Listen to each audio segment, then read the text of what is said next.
Olá, irmãos, sejam bem-vindos ao canal O Céu é o Caminho. Antes de começar o vídeo, peço que se inscreva em nosso canal, deixe o like e compartilhe com amigos e familiares. Que Deus abençoe a todos. Você já se questionou sobre a intrigante situação de Caim, um dos primeiros filhos de Adão e Eva, conforme a narrativa bíblica? Como ele poderia ter uma esposa e, mais surpreendente ainda, ter gerado um filho, considerando Adão e Eva como os únicos progenitores da humanidade? Ao examinar as entrelinhas da Bíblia, desvendaremos as respostas para esse enigma misterioso. Desde já, convido você a se inscrever no canal, deixar seu like e embarcar conosco nessa fascinante descoberta. Caim, uma figura central nas narrativas bíblicas, é apresentado como primogênito de Adão e Eva, marcando os primórdios da humanidade. Seu relacionamento com Abel, seu irmão mais novo, torna-se crucial no episódio do sacrifício a Deus. Em um ato de devoção, ambos oferecem seus produtos a Deus, mas a aceitação divina recai exclusivamente sobre as ofertas de Abel, deixando as de Caim rejeitadas. A razão para a recusa divina permanece enigmática, gerando interpretações diversas ao longo dos séculos. Alguns especulam sobre a natureza das ofertas, enquanto outros sugerem uma possível atitude negativa no coração de Caim como fator determinante.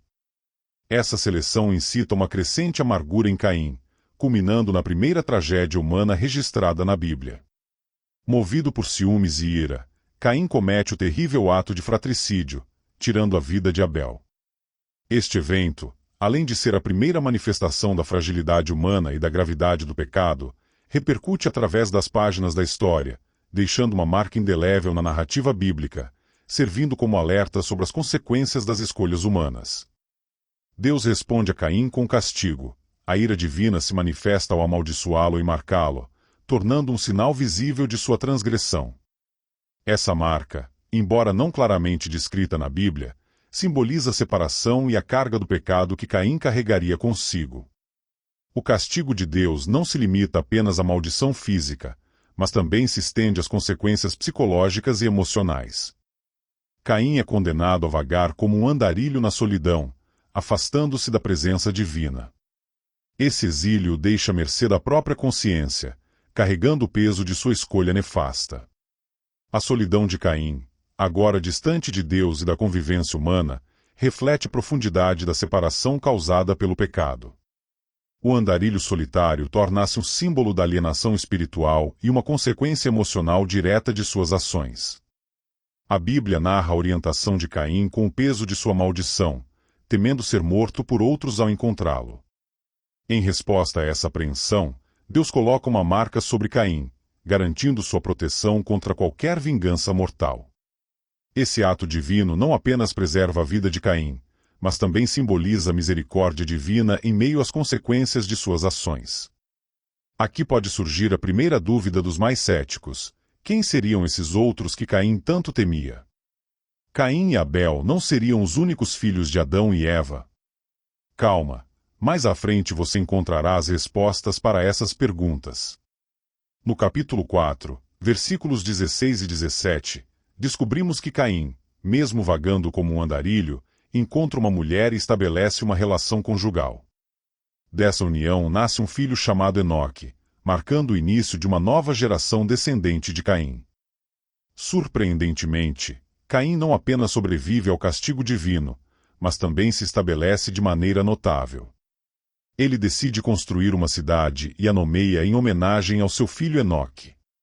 A cidade torna-se um testemunho de superação e capacidade humana de forjar um caminho futuro, mesmo diante das marcas do passado. Essa escolha reflete a determinação de Caim em criar um legado e uma comunidade, desafiando as adversidades de sua condição errante. No entanto, é neste ponto que as indagações começam a se multiplicar. O texto bíblico omite detalhes explícitos sobre como e com quem Caim estabeleceu sua relação conjugal.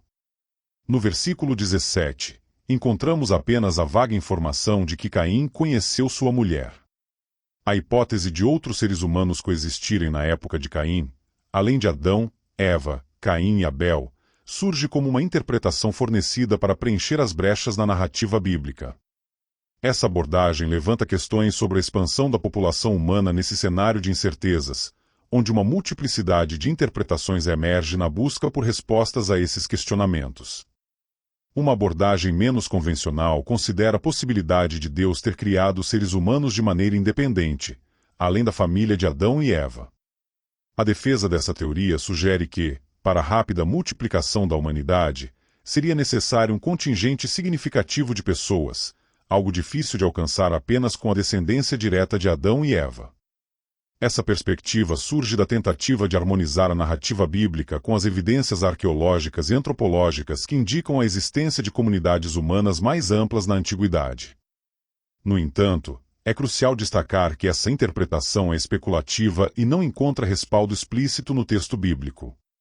A narrativa de Gênesis foca principalmente na história da família de Adão e Eva, sem mencionar de forma inequívoca a presença de outros grupos humanos contemporâneos.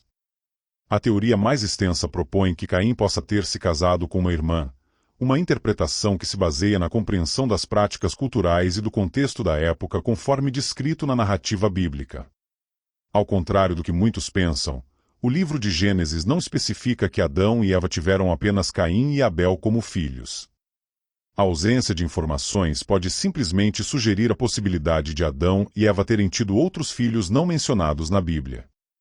O argumento central para essa hipótese reside na compreensão de que as famílias eram consideravelmente maiores e os indivíduos tinham vidas extremamente longas. Por exemplo, Caim, uma referência na narrativa bíblica, viveu centenas de anos. Essa longevidade aumenta a plausibilidade de que Adão e Eva tenham tido uma prole mais extensa, incluindo filhos e filhas que não foram destacados de forma específica no texto sagrado. Essa interpretação ganha reforço significativo quando examinamos mais a fundo a narrativa bíblica. Após o incidente entre Caim e Abel, a história continua, e em Gênesis, capítulo 5, versículo 4, encontramos uma referência que fortalece a ideia de que Adão e Eva tiveram outros filhos e filhas. O texto menciona que Adão viveu 800 anos depois do nascimento de Sete e teve outros filhos e filhas, evidenciando explicitamente a existência de uma prole mais ampla além de Caim, Abel e Sete. Naquele contexto cultural e temporal, a prática do casamento entre irmãos era não apenas aceitável, mas também considerada necessária para a propagação da raça humana no estágio inicial da história. Ainda não havia proibições explícitas contra essa forma de união, e as situações culturais e as demandas de sobrevivência podem ter permitido essa prática. A ausência de restrições evidentes é ilustrada por diversos casos na narrativa bíblica em que personagens se casaram com membros de suas próprias famílias. Um exemplo notável é o de Abraão e Sara, que eram meio-irmãos. Outro exemplo é o de Isaque, filho de Abraão, que seguiu os costumes da época e se casou com Rebeca, sua prima. Essa união é notável não apenas por sua aceitação cultural, mas também pela aprovação divina que acompanhou o relato bíblico. Em Gênesis 24, é descrito como Abraão, preocupado em encontrar uma esposa adequada para seu filho Isaque, envia seu servo a Padã-Arã para buscar uma esposa entre seus parentes. O servo encontra Rebeca, parente de Isaque, junto ao poço, e ela acaba se tornando a escolhida para ser a esposa de Isaque. Essa história ilustra não apenas a prática cultural do casamento entre parentes naquela época, mas também destaca a importância atribuída à continuidade da linhagem familiar. Além disso, a narrativa sugere a crença na orientação divina nesses arranjos matrimoniais, evidenciada pela forma como a escolha de Rebeca foi percebida como providencial. Outro exemplo clássico de casamento entre membros da mesma família ocorre após o dilúvio. De acordo com a Bíblia, após a grande inundação, Noé e sua família, seus filhos Sem, Cã e Jafé, foram incumbidos de povoar a terra novamente. Dada a escassez populacional após o dilúvio, os filhos de Noé não tiveram outra opção senão casar-se entre si ou até mesmo com suas próprias irmãs para cumprir o mandato divino de multiplicar-se e povoar a terra novamente. A Bíblia, em Gênesis, capítulo 9, destaca a responsabilidade de Noé e sua família de repovoar a terra e restabelecer a humanidade, cumprindo o propósito divino, o que justificaria tais uniões dentro da perspectiva daquela época.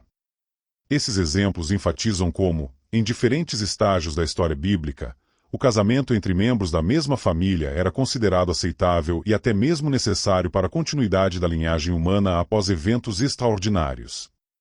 É intrigante observar que as leis contra o casamento entre parentes, como as previstas na lei mosaica, surgiram consideravelmente mais tarde, aproximadamente 2.500 anos após a criação de Adão e Eva, marcando um ponto significativo na evolução das práticas matrimoniais. Essas leis foram promulgadas como parte da aliança com Moisés, refletindo a necessidade emergente de regulamentações à medida que a humanidade se multiplicava. A introdução dessas leis visava preservar a saúde genética e evitar riscos associados à endogamia.